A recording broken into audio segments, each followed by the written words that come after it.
TripAdvisor. Namun di balik gemerlap pariwisata, ternyata menyimpan sisi kelam dan nestapa. Bali menduduki peringkat pertama provinsi dengan tingkat bunuh diri tertinggi di Indonesia. Sungguh sebuah ironi. Bali yang dianggap sebagai surga bagi pelancong seantero dunia, namun dirasakan sebaliknya oleh sebagian warganya. Menurut data Pusat Informasi Kriminal Indonesia atau Pusiknas, tingkat bunuh diri di Bali mencapai 3,07. Itu artinya per 100.000 penduduk Bali ada 3 orang yang memilih mengakhiri hidupnya sendiri.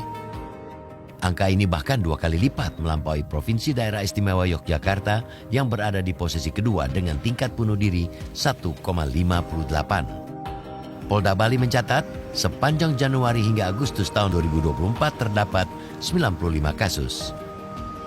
Tren kasus bunuh diri di Bali menjadi alarm penanda bahaya kesehatan mental warganya. Perhimpunan Dokter Spesialis Jiwa Bali meyakini angka real di lapangan bahkan jauh lebih besar dari yang tercatat. Di sisi lain, banyak sekali masyarakat Hindu itu mengalami proses frustasi dan bunuh diri. Khususnya yang banyak meninggal itu daerah Karangasem. Itu adalah tanah kelahiran saya. Yang harusnya pemerintah concern saat ini, mohonlah saya di Hindu Channel ini menyampaikan kepada pemerintah provinsi, Bapak Gubernur, Bapak Wakil Gubernur, dan siapapun, Pak Ketua DPR Provinsi yang andil mengisi posisi jabatan, mari kita pikirkan Bali ini, Hindu ini untuk anak cucu kita. Kita janganlah melihat, oh baru yang menyampaikan ini bukan siapa-siapa saya, apalagi mantan napi. Ya tujuan baik, kalau memang itu bagus, kenapa tidak? Saya pun tidak akan menganggap diri saya pahlawan, tidak. Karena saya ingin menjaga tanah Bali menjadi lebih baik untuk anak cucu saya. Kita, Tuhan bilang saya perlu ini, perlu itu, mungkin saya mau pamit dengan agama Hindu. Artinya agama Hindu saya materialistis. Dia perlu biaya untuk menerima persembahan, perlu suap. Artinya kan, saya artikan kasarnya seperti itu.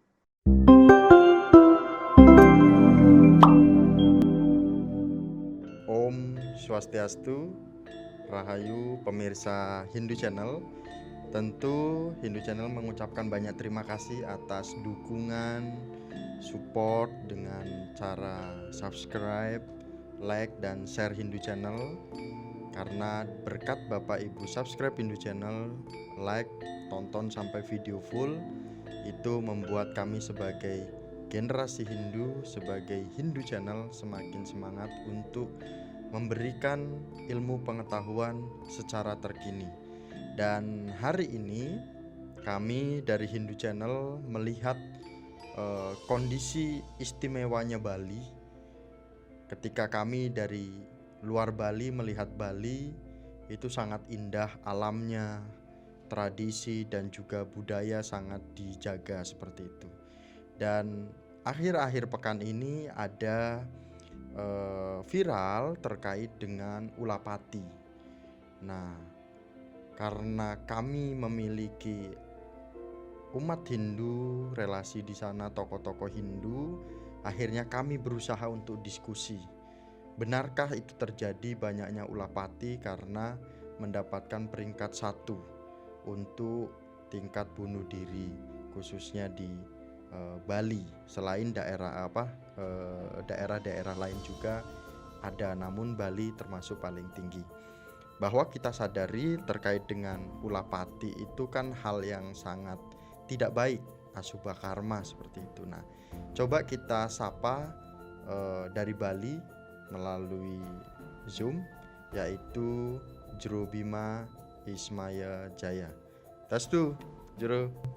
Om Swastiastu, Blimiko, Hindu Channel, apa kabar? Astungkare, kita 1 tahun atau 2 tahun lalu terakhir bertemu di rumah Jero. Iya, sudah lama Miko, sudah lama sekali ini kita pernah bertemu. Jero, seperti yang kami sampaikan terkait dengan Ulapati di Bali, mohon berikan penjelasan kepada kami. Benarkah keindahan alam dan tradisi Bali ini yang sudah dikenal secara kancah dunia ternyata ada sisi kalau di media sosialnya disebutkan sisi kelam di balik kondisi umat Hindu kita di sana atau masyarakat khususnya yang ada di Bali seperti itu. Mohon penjelasannya Jero Bima. Ya, Om Swastiastu, Hindu Channel dimanapun berada yang setia selalu menonton. membagikan share, like serta komennya. Saya Ketut Putra Ismail Jaya Tujurubima ingin menyampaikan apa yang disampaikan oleh Bang Miko. Memang saat ini yang menjadi konsentrasi pemerintah baik pusat maupun daerah, Bali ini menjadi sorotan. Kenapa menjadi sorotan? Bukan karena keindahannya lagi, tapi karena kasus bunuh diri paling tinggi di Indonesia. Malah menduduki peringkat nomor 1. Nomor 2-nya ada daerah lain di luar Bali. Ini sangat tidak sinkron rasanya dengan kondisi Bali yang dikenal dengan keindahan alam yang luar biasa, hasil yang dihasilkan oleh Pulau Bali itu luar biasa, tetapi di sisi lain banyak sekali masyarakat Hindu itu mengalami proses frustasi dan bunuh diri. Khususnya yang banyak meninggal itu daerah Karangasem. Itu adalah tanah kelahiran saya. Nah, ketika melihat daerah Karangasem, betul Karangasem ini kasus bunuh diri paling tinggi di Bali, di Karangasem khususnya. Kalau saya persentase hitung-hitungan itu sudah tidak masuk rasio karena terlalu banyaknya orang yang melakukan ulah pati ini. Inilah sisi gelap dari Pulau Bali yang katanya surganya dunia, tetapi tidak dinikmati oleh masyarakat Hindu Bali sendiri. Dalam hal ini saya membagi ada 4 mungkin permasalahan yang dihadapi oleh masyarakat Hindu Bali atau masyarakat dimanapun berada. Yang pertama, kenapa dia melakukan bunuh diri itu? Satu, karena masalah kesehatan. Nah, ini kita dengar banyak dari Karangasem itu orang tua yang umurnya sudah lansia, tidak mendapatkan pelayanan kesehatan. Ini dia tidak dapat pelayanan kesehatan, tidak bisa berobat dengan baik, sehingga sakitnya ini mengganggu bunuh diri. Terus kedua, masalah keuangan. Ketika banyak utang, ya. Ekonomi ya, keuangan ekonominya ketika masalah hutang, kehidupan ini frustasi, banyak masalah, atau lagi ada pinjol, pinjaman online itu yang intimidasi, menekan, ini juga membuat bunuh diri. Yang ketiga itu masalah keluarga. Nah, kadang keluarga ini juga andil, ada satu keluarga ketika cekcok, ribut, atau anaknya mau menikah dengan pasangannya tidak disetujui, akhirnya mengambil jalan pintas bunuh diri. Dan yang ketiga adalah masalah asmara itu sendiri. Ketika putus cinta, diputusi oleh pacarnya untuk masalah percintaan, dia pun nekat bunuh diri. Seperti yang terjadi kapan hari di luar Bali, di daerah Jawa, itu kan ada orang Bali sendiri yang depan rumah pacarnya melakukan hal ulah pati tersebut.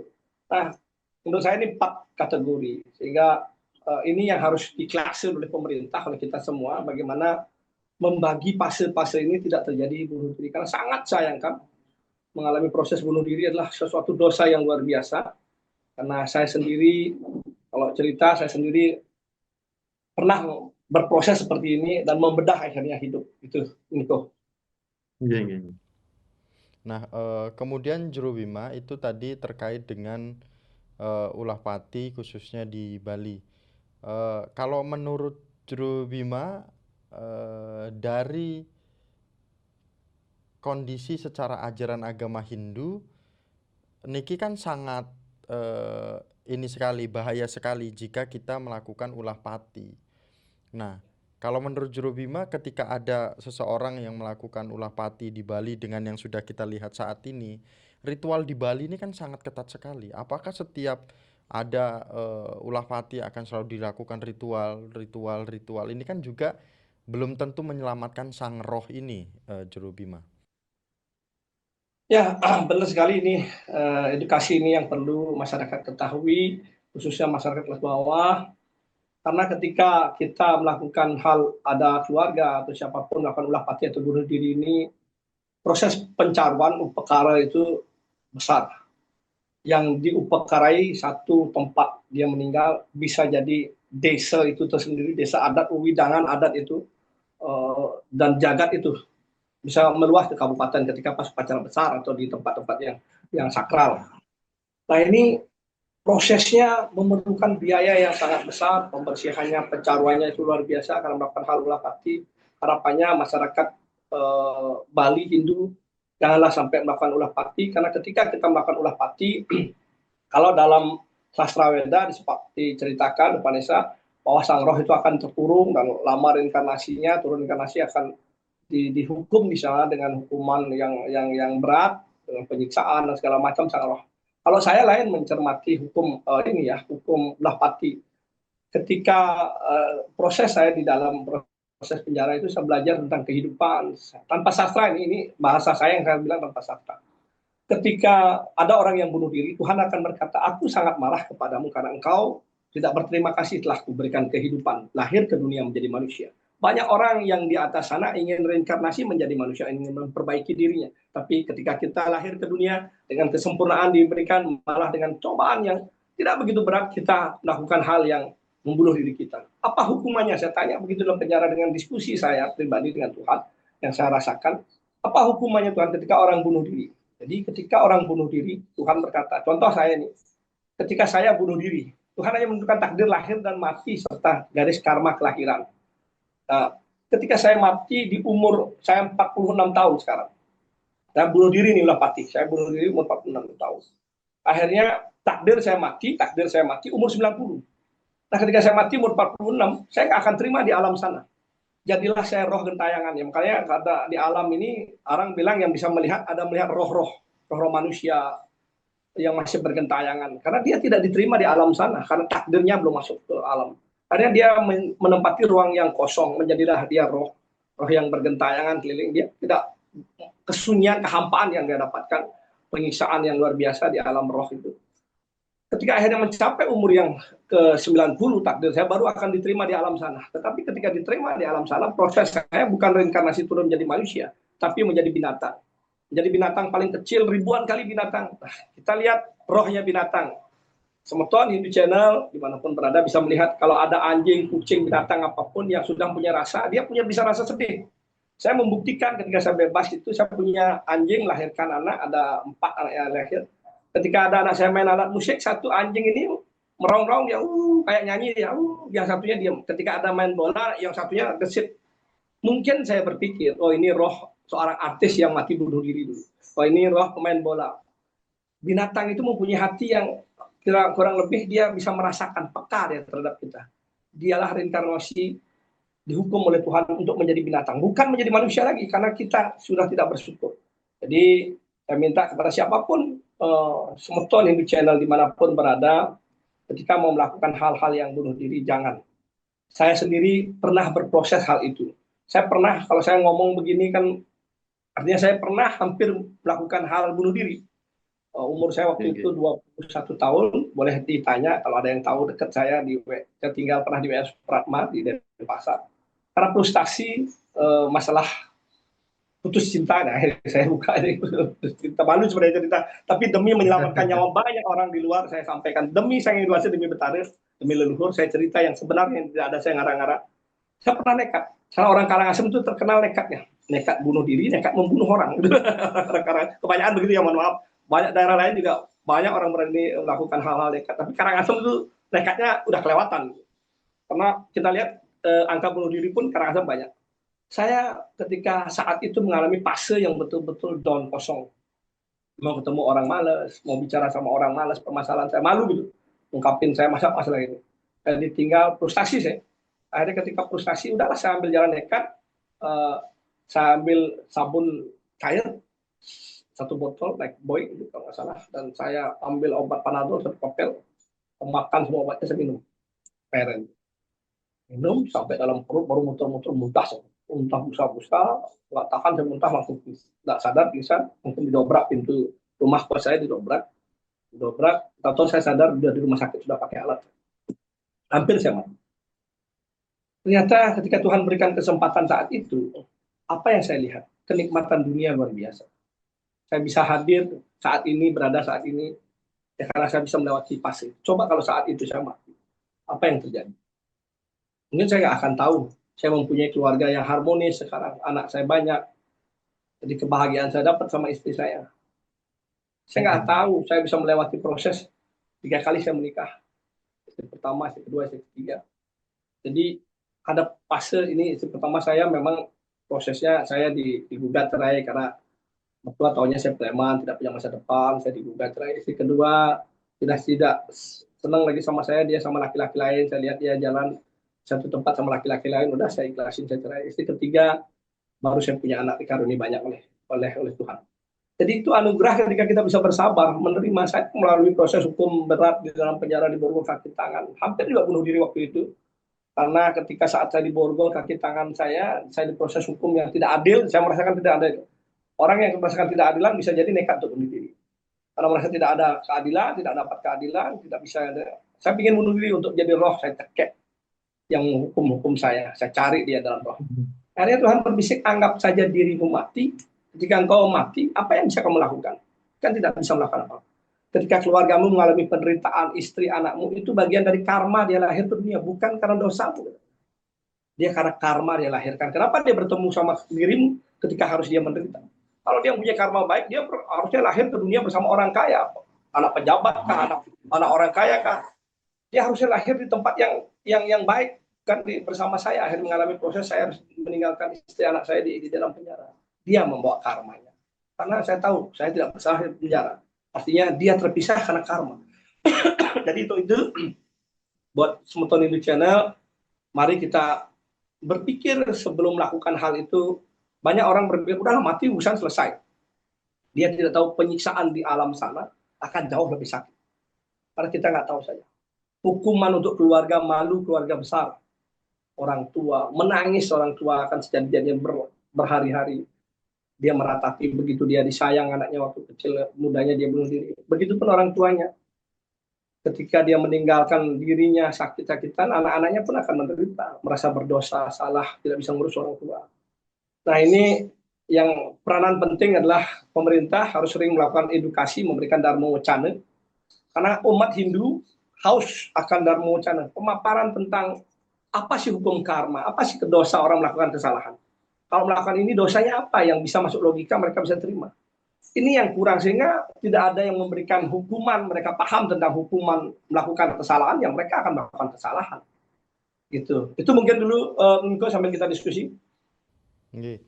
Nah, Jero Bima, ini sangat menarik sekali apa yang disampaikan Jero Bima.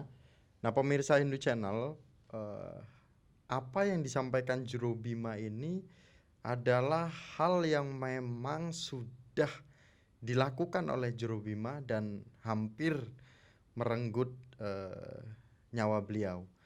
Namun ternyata di balik dari perjalanan hidup itu, Jero Bima membawa sebuah pesan dan juga makna kehidupan, bahwa apa yang kita lakukan saat ini, jika kita melakukan ulah pati, melakukan bunuh diri, dampaknya itu sangat besar sekali, baik untuk roh kita, baik untuk lingkungan dan keluarga kita. Terutama keluarga kita akan menanggung malu pada lingkungan.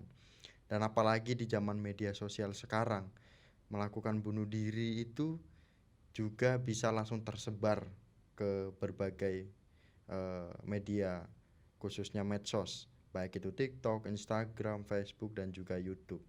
Nah, yang menarik dari penjelasan Jero Bima ini, saya akan coba garis bawahi. Selain memang kondisi dari terkait dengan ekonomi karena melakukan bunuh diri, terkait dengan asmara, namun di situ ada penyebutan terkait dengan hutang.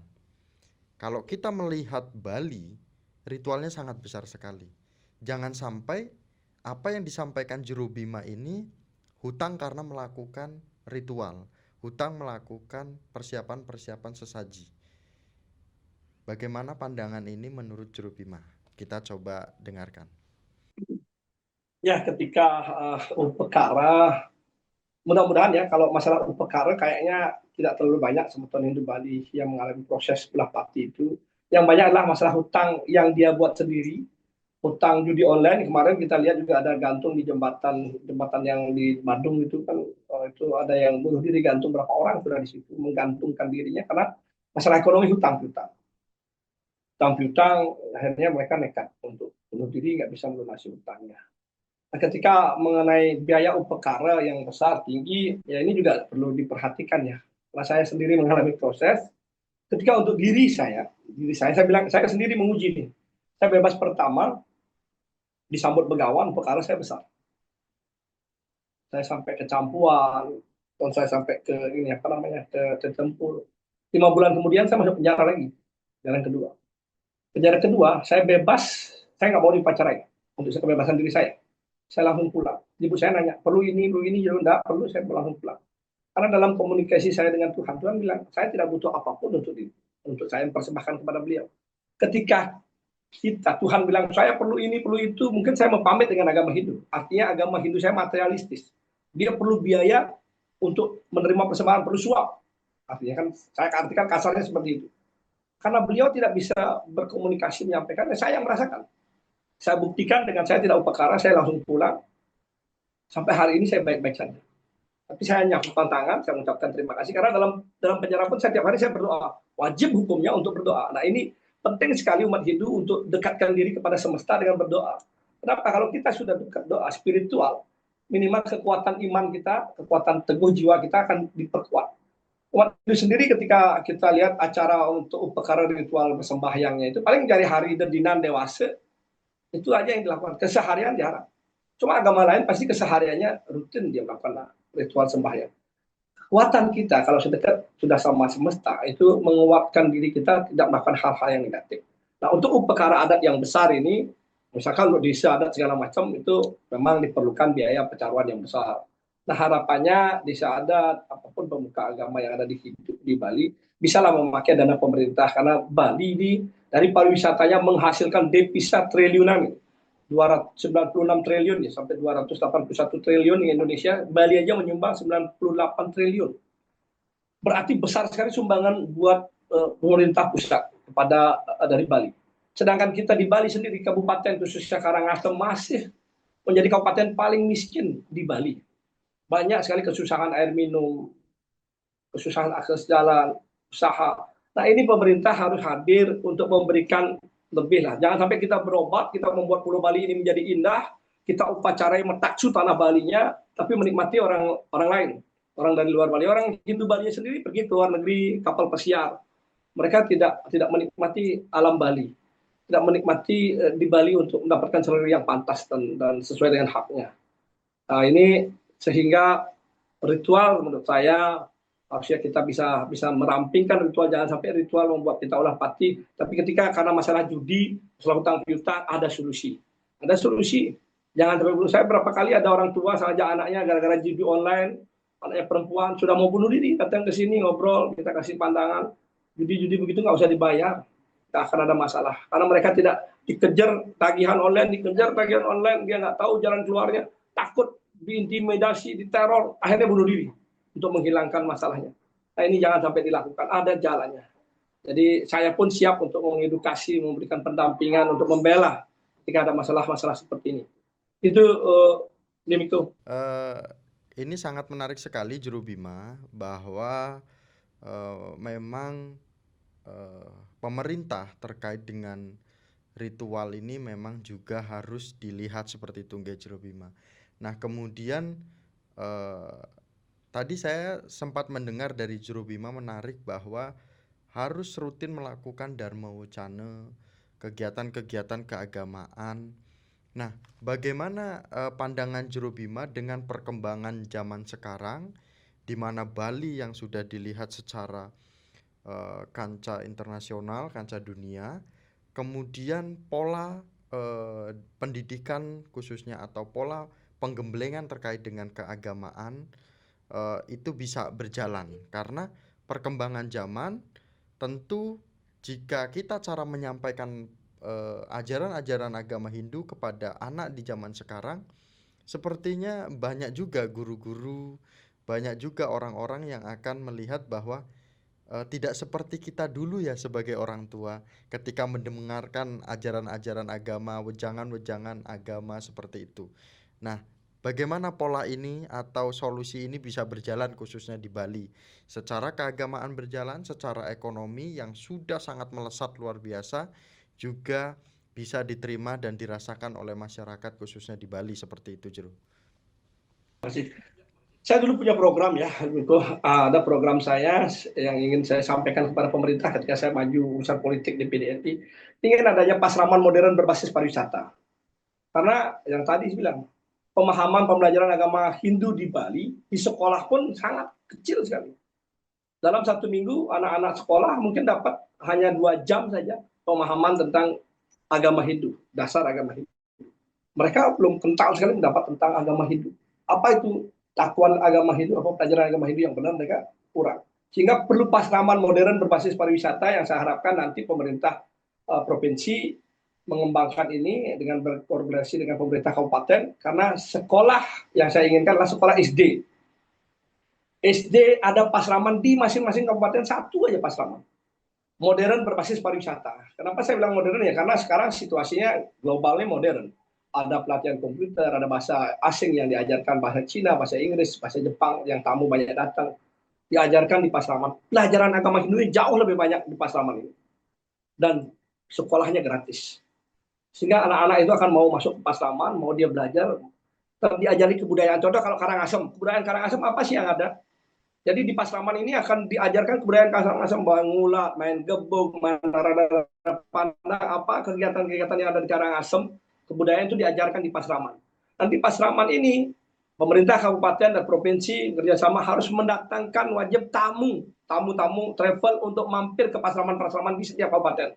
Tamu masuk tiket mungkin $1, masuk ke dalam lihat muridnya nari, murid-murid itu nari, ketika nari ditip sama tamunya, habis itu muridnya buat kerajinan, tapel, topeng, apa itu dijual sama tamunya, bagi hasil, tamunya dapat, sekolahnya dapat setengah, muridnya dapat setengah penghasilan. Dari dini dia merasakan pariwisata, dari dini dia merasakan dampak pariwisata Bali yang begitu hipurianya sampai ke dunia. Sekarang sudah 48% ya, 38% tamu yang masuk ke tanah Bali, sangat tinggi persentase kunjungan wisatawan asing ke Bali dibandingkan negara lain. Nah ini menjadikan kita orang Hindu Bali, orang tuanya pun pasti akan senang karena anak didiknya paham tentang agama untuk dibawa bekal nanti. Dapat hasil dari sekolah pasraman itu dia akan senang, nyaman di pasraman di sekolah kan gratis. Karena agama lain kan ada pesantren tuh. Pesantren kita belum punya pasraman yang dibiayai oleh pemerintah. Kalau membiayai sendiri orang pasti nggak mampu. Ketika pasraman sudah berjalan, saya ingin ada Dharma Wacana Muda. Jadi pemerintah provinsi mengumpulkan setiap kabupaten 25 orang aja, dididik di satu kampus, setelah dididik di satu kampus, diberikan pemahaman tentang Dharma Wacana, pelajaran tentang agama Hindu segala macam. Setiap kabupaten itu 25 orang atau 20 atau 10 lah. Nanti dia Dharma Wacana ini menyebar di masing-masing kabupatennya. Ketika sudah lolos, apakah dia 1 tahun, belajarnya 2 tahun tentang pemahaman ini, dia guru seorang Dharma Wacana, punya dia sertifikat, dia yang akan menyampaikan kepada masyarakat. Dan penyampaian ini harus punya hari khusus. Mungkin di hari Tilem, desa adat ngebukul wajib untuk masyarakatnya datang jam 5 sore untuk mendengarkan Dharma Wacana 1 jam. Dari Dharma Wacana yang disampaikan oleh pembawa Dharma Wacana, khususnya generasi muda, menyampaikan, yaitu ada punya yang bawa keliling oleh siapa pengurus di desa adat itu bawa punya. Kalau Dharma Wacana yang bagus, mungkin orang punya 5.000, 10.000, 15.000, inilah yang akan diterima dari seorang Dharma Wacana, punianya itu. Ketika selesai Dharma Wacana jam 6 mulai puja Trisandya, mulailah Pancasembah, karena disitulah taksunya. Banyak ini ketika ini bisa dilakukan di seluruh Bali, saya yakin tentang pemahaman agama Hindu semua akan sama mindsetnya. Sekarang kan kita bingung, ada bilang agama Hindu begini, ada cara sembahyang begini, ada begini, mana yang benar, terus tatanan yang benar itu di sekolah, agar diajari anak-anak itu didik yang puja bagaimana, caranya bagaimana, semua pemahaman ini agar sama, sefrekuensi, sehingga kita bisa mengembangkan agama Hindu. Kalau kita kan kayak rasa aja, agama Hindu bayar rasanya kamu bagaimana. Nah ini yang kita rubah agar menjadikan mindset, kita bisa mengembangkan Hindu ke depan lebih besar, pemahaman ini dengan Dharma Wacana. Di situ pun Dharma Wacana disampaikan hukum-hukum bagi orang yang melakukan kesalahan, mencuri apa, ulah pati apa, dan perbuatan mencaci maki apa, menghina apa, itu jelas dikupas dengan penyampaian yang enak didengar oleh generasi muda, kan bisa menyampaikan juk-juk sambil lucu-lucuan. Ini menarik, akan menjadi menarik. Itu mungkin tambahan yang bisa saya sampaikan. Di samping menjaga taksu tanah Bali, saya ingin di Hindu Channel ini para pendengar, para tokoh Hindu, desa adat, provinsi kalau bisa PHDI, karena kita tahu PHDI sekarang di Bali. PHDI menyampaikan kepada semua penjuru adat agar puja Trisandya jangan lagi pakai kaset, pakai flash disk, pakailah orang. Karena ketika kita muja dengan orang, getaran hidup tanah itu akan bergetar. Lihat agama lain jam 4:30 mereka sudah bisa dengan orang, mereka tidak pakai flash tidak pakai kaset. Kita kan tidak. Saya merubah itu di dalam penjara LP Lapas Kerobokan. Bekasnya pakai flash akhirnya saya minta orang yang untuk puji Trisandi dan disetujui. Sampai sekarang oranglah yang puji Trisandi, walaupun jelek suaranya, ada dupa, ada canang, itulah taksu, kekuatan untuk menggentarkan tanah Bali, untuk menjaga kita mendapatkan anugerah lebih. Jadi luar biasa. Juru Bima, izin Juru Bima, ini ada 2 pertanyaan lagi yang baru muncul. Sebenarnya tinggal 1 pertanyaan lagi Juru Bima, karena Juru Bima ini memang melalang buana dan mengetahui kondisi Bali, jadi semuanya keluar ini Juru Bima. Belajar juga belajar ini. Nah Juru Bima, sebelum nanti ada di akhir ada statement khusus, ini kalau kita melihat keuntungan Bali terkait dengan kemajuan tradisi budaya dan ajaran-ajaran agama, itu pusatnya berada di Bali. Ini kita sudah lihat semua, baik itu kegiatan-kegiatan kesenian, itu ketika UDG, Bali nomor 1. Ketika apapun kegiatan yang ada di Indonesia ini, umat Hindu dari Jawa, Bali, kemudian Kalimantan, Sulawesi, Maluku, Papua, ketika dijadikan satu lomba, ini mereka akan melihat bahwa Bali ini luar biasa. Bali ini memang pakemnya sudah luar biasa. Dari kecil itu sudah memang sudah terbiasa melakukan hal-hal kesenian dan budaya itu. Nah, namun kalau kita lihat Juru Bima, pucuk pimpinan yang ada di Bali semuanya itu kami lihat Hindu. Harusnya apa yang disampaikan oleh Juru Bima terkait dengan kegiatan-kegiatan keagamaan, khususnya Dharma Wacana, itu sudah dilakukan. Baik itu di provinsi, gubernur, baik itu di bupati, kemudian baik itu DPR, itu semua Hindu rata-rata Juru Bima. Apakah itu tidak, apa yang disampaikan oleh Juru Bima ini tidak dilakukan di Bali untuk melakukan Dharma Wacana dan lain sebagainya? Mohon penjelasannya Juru Bima. Untuk di Bali saya rasa belum maksimal. Kalaupun mungkin sudah ada, cuman beberapa, hanya di beberapa tempat saja, pas acara tertentu saja itu dilakukan. Tapi tidak secara menyeluruh. Menyeluruh itu sampai ke desa-desa. Karena orang di desa ini kan rentan dengan situasi psikis kejiwaan. Orang desa ini banyak sekali punya masalah yang tidak ada jalan keluar. Karena tidak dapat pemahaman tentang benteng dirinya untuk hukum karma itu sendiri. Dia pemahaman tentang agama yang kurang. Makanya orang bunuh diri itu banyak kan orang-orang yang tinggalnya di pedesaan, orang-orang yang hidupnya di desa. Lebih banyak kayak Karangasem ini kan daerah yang lebih banyak orang di desa. Ini yang harusnya pemerintah concern saat ini. Mohonlah saya di Hindu Channel ini menyampaikan kepada pemerintah provinsi, Bapak Gubernur, Bapak Wakil Gubernur, dan siapapun, Pak Ketua DPR Provinsi yang andil mengisi posisi jabatan, mari kita pikirkan Bali ini, Hindu ini untuk anak cucu kita. Jadi kita harus berpikir menjaga dreste budaya. Lama-lama ini hilang, karena kita lihat sendiri sudah mulai ada pergeseran generasi muda, anak-anak itu agak mulai berkurang niatnya untuk menjaga tradisi budayanya. Sudah mulai berkurang. Ada beberapa tempat yang sudah generasi anak-anaknya di Banjar itu sudah tidak ada yang bisa nari, tidak ada bisa menggambal, tapi ada beberapa tempat yang masih menjaga itu. Ada beberapa, tidak semua lah. Harusnya kan menyeluruh ini terjadi. Nah, peranan pemerintah sangat penting untuk menjaga adat budaya dan tradisi Bali.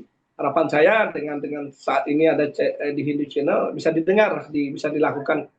Kalau memang baik apa yang saya sampaikan, semoga bisa dijalankan. Kita janganlah melihat, oh baru yang menyampaikan ini bukan siapa-siapa saya, apalagi mantan napi.